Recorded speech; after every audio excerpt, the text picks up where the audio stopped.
Welcome to the Port City Plate Podcast, presented by Bienville Bikes Food Tour. The Port City Plate Podcast, serving up the food, history, and people of Mobile, Alabama, for people who love the Port City. I'm your host, Chris Andrews, and I'm so excited for today's episode of the podcast, not only because this is the 50th guest appearance that we've had on the podcast, but because I have a very special guest today, Deborah DeGuire. And if anyone listening has a 251 area code, you've probably been served by Miss Deborah at some point in your life. She was the longtime owner of the A&M Peanut Shop in downtown Mobile. Her father started the A&M Peanut Shop, which has been just one of those landmark places in downtown Mobile through the decades. So, Miss Deborah, welcome to the Port City Plate Podcast. Well, thank you. Thanks for inviting me. I mentioned in the introduction that you were the longtime owner of the A&M Peanut Shop. You sold the shop a number of years ago. So how's your retirement going? Well, I got bored, so I've come back to work 3 days a week at the shop, so you can still find me there. Well, that's good. So talk about maybe the new owner, Buzz Jordan. Okay, wonderful gentleman, the local attorney, and he came in a couple of years before he bought it and told me, he said, if you ever want to sell it, call me. So I don't know, I'd had a bad day one day and I called him and the ball started rolling. That's how it happened. Mm-hmm. That's interesting. Well, it's always good, I know, whenever I bring my tours in and you answer the phone that day when I'm telling you about the tours. So it's still good to hear your voice, and I'm glad that you're still involved a few days a week too. I am too. I miss it. Yeah. I want to ask you, start off by asking you about your childhood. I mean, you literally were almost born at the A&M Peanut Shop, right? I was. My mom worked there as well as my dad was the manager for planners at that point in time. And she went into labor, and he put her in a taxi and sent her to the old Providence, and she had me. Didn't make her very happy, but that's the story on that. So I want to get the timeline right on the store. So Planners Peanut Shop started there in 1947, right? Mm-hmm. And your dad was involved there? He worked there? He came there about 2 or 3 years later, because they used to be located on the next corner. And so they were down there when he came, and he told them it was a much busier block in this block of Dauphin, so they moved down there, and they said business increased 300%. Wow. So he was the manager for Planners. So he knew what he was talking about. Oh yeah, he did. Where was the old location? It was at the corner of, what is that, St. Emmanuel and Dauphin. Down at Butler's shoe store, if you were old Mobilian, and Baker's shoe store used to be right down there on those corners. Now I think it's the Senior Bowl. I was saying, yep, that's right where the Senior Bowl is, St. Emmanuel, yep. And so your father, he purchased the franchise from Planners, right? In 63. Okay. And how did that story go? Well, they were selling all their shops, all their retail shops, and usually the managers bought them in whatever city, it was located in, and Dad was in Mobile. And so he got together financing and bought it, and had it for many years. What made them sell the franchise? I mean, they had hundreds of locations at that point, didn't they? Yeah, I guess they just wanted to go more into the wholesale business with their cans and nuts, and I'm not sure why they sold it. So so tell us about the name A&M. I know the story of how it got its name, but I want you to tell. A lot of people ask us, why is it A&M? Is it Texas A&M? No. My dad's name was Alfred and my mom's name was Mary, and so they named it A&M. Yeah, just very simple, right? Just a simple name. What were your parents like? Oh, they were wonderful. They loved the shop like I loved the shop, and worked hard. Back then, they'd stay open till 9 o'clock every night because we had all the theaters downtown then, and there was a reason to have it open. And then downtown kind of went through a slump, so they started closing at 6. Right. But he worked very, very hard in that shop, and they both did.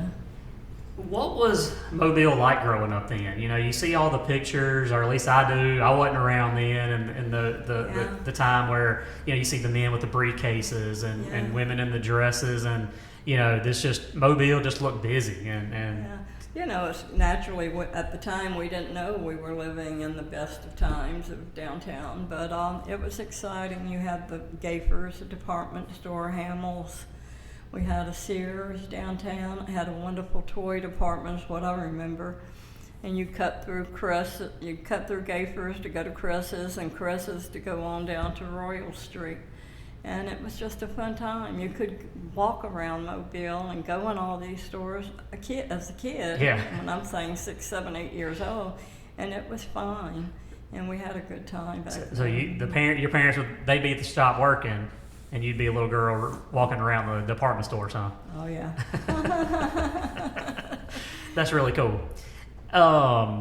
And I guess, you know, we mentioned about the heyday of downtown, the 50s and 60s, but there was also a downturn in downtown, I guess maybe in the 80s and 90s, early 90s, when things weren't as busy anymore. Mm-hmm. What was downtown like during that period of time? There was a time when it was almost like a ghost town, but what was so surprising to me, that was some of our best years, because parking was easy. You could pull up out front and run in and get peanuts.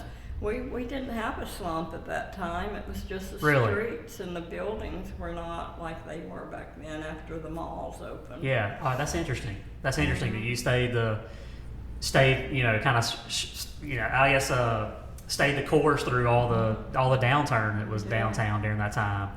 That's really interesting to hear. Well, what about the peanut roaster? I know there's the old peanut roaster that's inside there, and that thing, it's got a Planters symbol on it. Mm-hmm. So it must have been an old Planters, peanut roaster. We don't know the exact age on it, but the best guess is that it's over 100 years old. We still roast in it every day. Get hot peanuts at certain times of day. It's got Mr. Peanut on the side and on the door, Planters, so you know it's an old roaster. Yeah. And I guess, yeah, you mentioned roasting every day, and you still see the peanut dust outside on the sidewalk, and when it gives off that aroma downtown, it's hard not to come in and grab some. No, it's that smell that draws people in. It is. So you gotta have something cooking. That's your best advertisement right there. It is. If you walk by and we're cooking, you gotta come in. Yep, that's right. And I guess about that roaster, wasn't it a wood-fired roaster at one point? Is that right? Did I read something about that? I don't remember that. So let's talk about some of the peanuts in the store. Where did your peanuts come from? Or where do the peanuts come from? Okay, well, when I owned it, we got them out of North Carolina and Virginia, several different suppliers.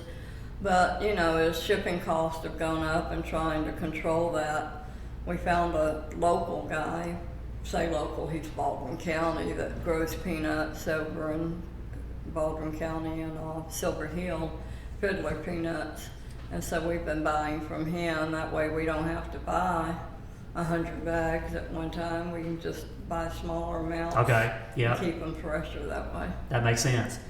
How many, when you were running the store, how many peanuts would you say you sold each week?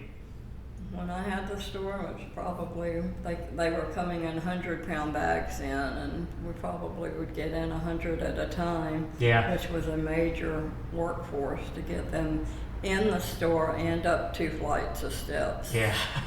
Okay, so y'all store the peanuts upstairs, right? So they bring them in the front door, and they go up the storage up top. Okay, I always wondered what was upstairs up there, so that's what it is, huh? Uh-huh. What about some of the other things on the menu? I know we talked about the peanut clusters. Everybody talks about the peanut clusters. So talk about that and some other items on the menu. Well, we started making peanut clusters when one of the companies got bought out. And so, you know, we just needed to have peanut clusters, you know. So I said, well, that's easy enough to do. All you got to do is buy the chocolate, melt it, and put the peanuts in it, which we cook fresh every day. So that's what we do, you know, with that. Yeah. added a few items along the way, not a lot. We still buy a good bit of it, but we do make some of it, so. And of course, y'all do, a lot of candies as well that are in there. I know for the kids, there's a whole there's just as much candy as there is peanuts in the store. Oh, yeah, probably more actually. But there's so many different varieties, and of course, right now gummies are the big things. So we got a wide assortment of gummies. Yeah, so y'all have had to kind of, I guess, go with the times a little bit. If kids are more into gummies, y'all have to get more gummies, huh? Right. Whatever goes, we'll get it. Yep. And the Creole peanuts, that's some of my favorites. I like the Creole flavor. That's the Creole seasoning. My mom came up with that idea. Did she? Okay. People started wanting to have something a little spicy, and so she played around with that. And came up with a concoction. That was a good idea. Yeah, that's some of my favorites. What are something that's maybe some peanuts that are, maybe like the Creole peanuts that are kind of a secret on the menu, they're really good, but maybe a lot of people don't get them that you think are really good? I love the macadamia nuts. We cook those fresh when you order them because you might want them raw if you're going to buy them to bake. So you get that and the shelled pistachios we cook while you wait.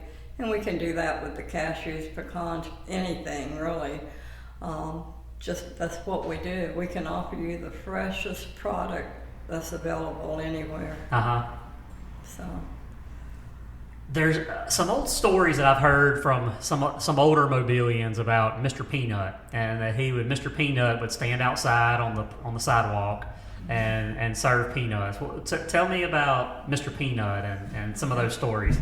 When back in the planters' days, we had Mr. Peanut that would dress a costume that someone would put on. Usually my brother or my father would put it on, and they'd go outside and hand out a spoonful of Spanish peanuts. And some people would go by and turn around and come right back and get another handful. We still have the costume in the store, so. Okay, so is Mr. Buzz, he's not going to be dressing up anytime soon out there? I'm sorry? Mr. Buzz Jordan, he's not going to be dressing up anytime soon as the Peanut Man? I don't think so. You'd have to ask Buzz. That's cool. And also, speaking of Mr. Peanut, I know many Mobilians, and I think of a certain age, I'd say probably if you're 35 or older, probably remember the Peanut Man that stood on the loop.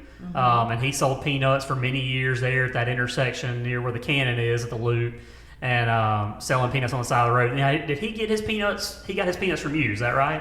In the later years, before he used to get them from Ligno's grocery store on Government Street, because they had a big peanut roaster in there, and so he bought them from there. But after they closed down, he came to us and started buying them from us. Okay.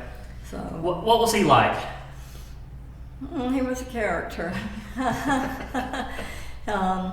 He was friendly, but yet different.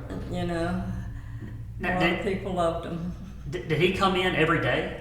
Not every day. He might be downtown every day, but he only came in about once a week to get peanuts.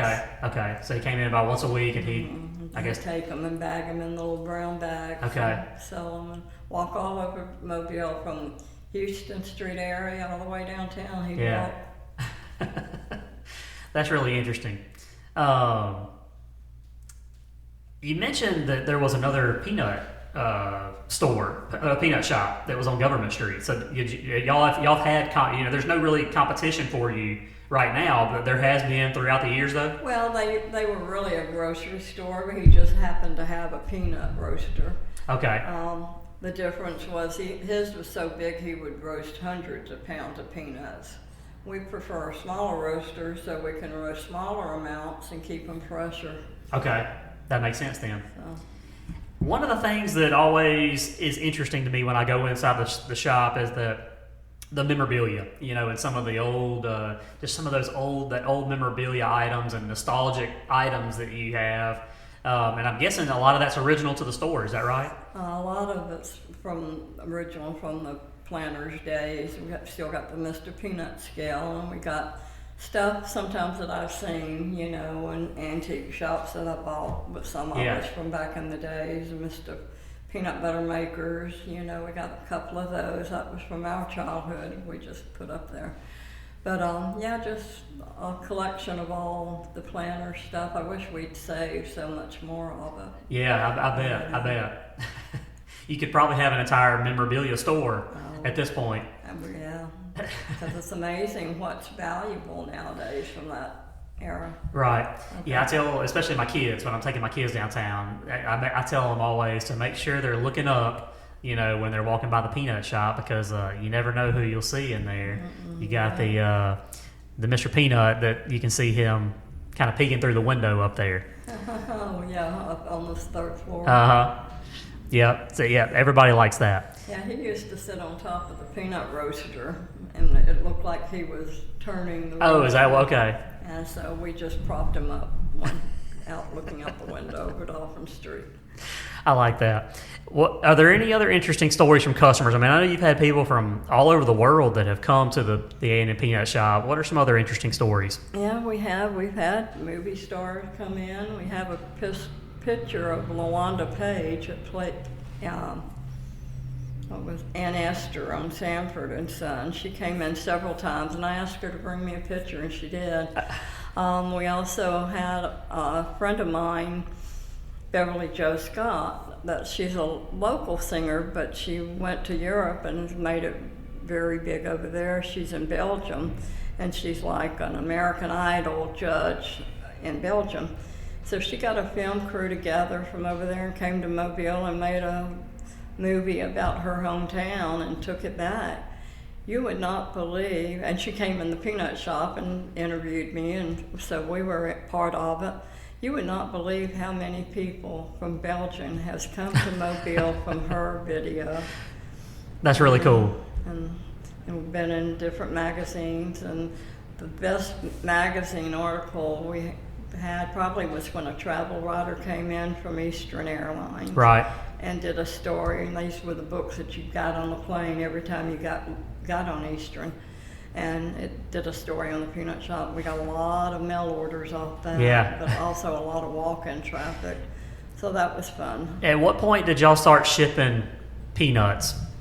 I guess planners did. From the very beginning, huh? Yeah. So is that right? Okay. Okay. So we've always been able to ship. Yeah. And I guess you've shipped them all over the United States? You ship all over the world, or? Well, United States, and we've done some to the military when we have a particular conflict going on. You know, parents come in and buy the kids stuff to send over there. Yeah. So that's been good. We can pack it and it still be fresh. Yeah. That's good. Well, I know, you have seen a lot of ups and downs in downtown Mobile, and, I feel like right now our food and drink scene is definitely thriving. Entertainment and retail, maybe not so much, at the time that we're recording this podcast. But what's your perspective on, how we could improve downtown Mobile and maybe get some of the shops and get some of the entertainment and all thriving again? Well, I definitely think the restaurant and bar scene's been covered enough. I think trying to develop more retail would be good. I don't know. I'd have to think on that a bit more. All right, I had to throw a little business question in there for you. But yeah, the A&M Peanut Shop is like I said earlier. It's one of those. It's just one of those landmark places of Mobile. And people, when you make a visit to Mobile, that's definitely got to be at the top. I think for locals as well, especially if you've got kids, A&M Peanut Shop has got to be on the parents' bucket list as well. Go inside, get a bag of peanuts, feed the squirrels at the Bienville Square. I know I'm probably not supposed to say that. Because we're not supposed to feed the squirrels or all that, but yeah, just taking a walk down Dauphin Street and smelling that aroma of the A&M Peanut Shop, that's just generations of Mobilians have been doing it. Right. And I think it's only for those of us like me that are parents, we've got to continue that tradition for sure. And I think going to the A&M Peanut Shop is a must. So I guess I'm sure everybody listening to this knows where the A&M Peanut Shop is, but what's the address there, and what's a good landmark that it's close to? Okay. We're at 209 Dauphin Street. If you know where Bienville Square is, we're a half a block from Bienville Square on the right-hand side of Dauphin Street. And we're there 7 days a week. 7 days a week, and yep, you're there, what, a couple of days a week now? I'm there Tuesday, Thursday, and Sundays. Yep. And then you got Jason that's there the other days, I'm guessing. Or usually probably there some days with you, I'm sure. Maybe on a Friday night during Art Walk or something. Maybe it's too. I try to avoid them. But I will if they need me, yeah. Yep. Oh, good. All right, so our next segment of the podcast is what I call Meat and Three. So we've already gotten into the meat of the podcast. Now I got 3 questions that I want to ask you about some restaurants. And so my first one is, in all your years of being downtown, what's been your favorite restaurant out of all the years? Maybe one that's no longer open. Okay. One that's not opened anymore used to be one that was on Royal Street called the Presto Cafe. And I remember there was an elderly Greek lady that ran that had the best spaghetti ever. And I'll always compare anybody's spaghetti to hers, and nobody compares. Really? Is that right? It was so good. But nowadays, probably my favorite restaurant is Noja's. Noja, yeah. All right, so that was my second question, was going to be what was your favorite restaurant that's currently open? Yeah, nowadays. And they buy popcorn from us, and they popcorn ice cream down Yeah, okay, the popcorn ice cream. And it's wonderful. Yeah. So I encourage everybody to go to Noja's and try their popcorn ice cream. Yes, I agree with that. I agree with you there. The popcorn ice cream is really cool. And I didn't realize that it was popcorn from the A&M Peanut Shop. Yeah, it is. That's really cool. So. Are there any other collaborations like that you've done? Well, those are some of my top picks, but I always love going to Crockmeyer's. I used to love pickle fish when they were downtown. Now that's where the beer garden is. Right. The beer garden has great hamburgers. So there's still plenty of good food in downtown Mobile. I also love Noble South. Yeah, right there beside you. That's right. So they're right down the street. It'd be really dangerous if I was beside the Noble South every day. It's funny, you mentioned, especially when you talk to a lot of people and you ask them about restaurants downtown that are no longer in existence, it seems like every time it's a Greek-owned restaurant that pops up, whether it was Constantine's or, some of the old restaurants downtown. It's still amazing to me that, like you mentioned, that a Greek-owned restaurant, that was some of the best food you had ever had here in Mobile. That's true. My third question for you is just simple. What is your go-to meal? What's your favorite meal? Favorite meal? Ooh. Well, can always do a hamburger. Yeah. So just a simple hamburger? I do like hamburgers. Don't need to eat many of them nowadays, but I do enjoy them. That's right. Our next segment of the podcast is called Fork in the Road, and this is where I talk about new and upcoming food news in the community. And this week I want to talk to you about Bella Italia, and it's a new Italian restaurant that's located on Airport Boulevard. We've got some really good Italian restaurants in Mobile. You think, downtown you've got, the Trellis Room, kind of, Italian inspired. But then you've got T. Marie's, right there in Midtown, doing a good job. And then in West Mobile, Aroma Cafe, and so right there, kind of in the middle of all those, is Bella Italia. It's a new restaurant. It's a former owner of Aroma Cafe, so it's going to be incredible because that place has been doing amazing for years. But all the pasta is made in Italy.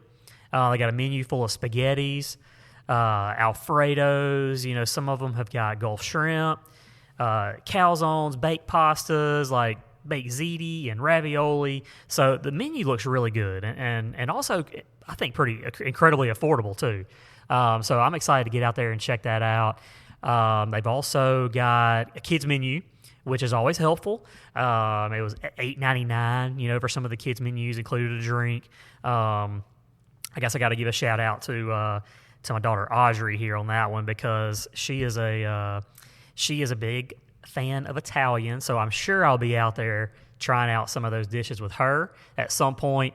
So excited to get out there again. But it's located in the shopping center behind the Chick-fil-A on Airport. So that's the shopping center with Harbor Freight, Bella Italia. If you've been, let me know how it is too. I'm excited to go check it out. Next segment of the podcast is called Chris's Dishes, and this is where I talk about the best dish that I've had lately. And the best dish that I've had lately actually kind of comes from the trellis room. Kind of speaking of Italian, a few weeks back we had a chef's dinner at the Battle House with Chef Tony Reynolds, and it was on the rooftop terrace of the Battle House Hotel, and it was there where he served a mesquite smoke braised short rib over some cheesy mozzarella polenta. So basically some cheese grits, good cheese grits. But it's a dish that he created. If you go back and listen to the podcast episode that I recorded with Tony, he talks about the origins of that dish and kind of how it relates to his Texas roots. It's on the menu at Trellis Room that he has completely kind of redone a little bit since he's been there, and really, I think taking it up a notch. So you got to get to the Trellis Room for dinner and check out that new menu that they've got. Joe Kane Cafe as well, also in the Battle House. They have a Joe Kane Cafe Trellis Room combo menu with some Italian-inspired sandwiches on there. Again, very affordable too. I was really surprised by that. And kind of when I remember that episode with Tony where we talked about the menu there at the Trellis Room, and it's the most affordable fine dining experience that you'll have in Mobile. There's no doubt about that. But that night we had with Chef Tony, incredible presentation on the rooftop terrace of the Battle House, and he showed us exactly how to recreate that dish at home. Very easy to do. The sun was setting over downtown Mobile, and it was just it was a fine evening. We're going to do it again September 13th. Those spots are sold out, but if you give me a shout, I know somebody that may be able to get you in. If you're interested. So like I said, reach out to me for that. So that's going to be September the 13th.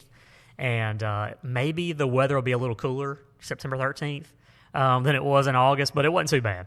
But especially up there on top of the rooftop with that breeze blowing, it was not bad at all. But that mesquite braised short rib sure was good. Best thing that I've had lately for sure. Chef Tony is knocking it out over there. At the Battle House Hotel. Well, Ms. Deborah, I really appreciate you coming on the podcast with me today. Well, thank you for inviting I've enjoyed me. it and love hearing all these stories about, especially, old Mobile and what it was like, since you've been around and been around the A&M Peanut Shop. And I know that so many people have enjoyed you and, enjoyed your service over the years. Well, it's been a pleasure. Yep. All right. Well, thank you so much. Thank you.